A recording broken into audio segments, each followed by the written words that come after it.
bien, Alan, on parle beaucoup d'agriculture, on parle beaucoup de ressources animales, mais la technologie a aussi une place au Sahara 2025. Justement, cette troisième journée du Sahara a été aussi marquée par la présentation des avancées technologiques dans l'agriculture à travers l'intelligence artificielle et l'utilisation des drones. Un panel de haut niveau avec pour thème application de l'intelligence artificielle dans l'atteinte de la souveraineté alimentaire a marqué cette journée. Le président de l'Intercoton a pris part à ce panel où il a montré l'importance de ces avancées dans le monde agricole. On écoute Philippe Zabo. Pour le directeur exécutif de l'Intercoton, il ne fait point l'ombre d'un doute. L'utilisation de l'intelligence artificielle et des drones révolutionnera le monde agricole en général et particulièrement celui du coton. L'Intercoton, face à la pénibilité de la culture du coton et face aux effets néfastes du changement climatique, et au regard de la pression parasitaire sur le cotonnier qui est beaucoup prisé par les parasites, la difficulté, et surtout cette culture est une culture annuelle, l'interprofession va mettre en place un écosystème d'innovation à travers des centres de prestations et des services motorisés qu'on appelle les CPMIA.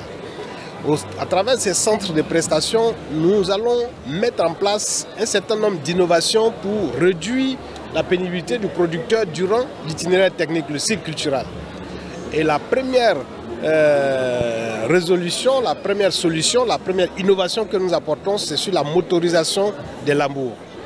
Nous motorisons, ces centres sont dotés de machines de dernière génération et ces machines qui permettent de labourer en une durée courte les parcelles des producteurs tout en donnant la superficie immédiatement, la possibilité de contrôler et de réguler la consommation du carburant et de faire un travail de qualité avec tout le système d'innovation qui est mis en place sur ces différentes machines. Cette technologie a été approuvée, elle est éprouvée et elle fonctionne correctement dans le bassin cotonnier. Donc, l'interprofession va mettre en place à travers ces centres d'innovation l'intelligence artificielle avec le traitement phytosanitaire avec les drones. Du coup, utiliser les drones pour pulvériser le coton en Côte d'Ivoire. Et cette technologie a été expérimentée, cela fait 5 ans, en collaboration avec le Centre national de recherche, et la technologie aujourd'hui, elle est éprouvée et elle est adoptée par les producteurs de coton. Le contrôle parasitaire avec le traitement avec les drones, le drone agit sur le cotonnier avec beaucoup d'efficacité. La précision de l'utilisation du produit, la précision dans le temps et la superficie traité par le drone, le temps d'utilisation qui est de 10 minutes par hectare au lieu d'1 heure de temps en temps réel ou de façon manuelle avec le producteur. Donc aujourd'hui, cette technologie est adoptée par les producteurs pilotes. Et aujourd'hui, nous cherchons à vulgariser cette technologie à travers la Côte d'Ivoire. Ces dires ont été soutenus par son président du conseil d'administration. Pour le traitement des drones, là, il y a un avantage.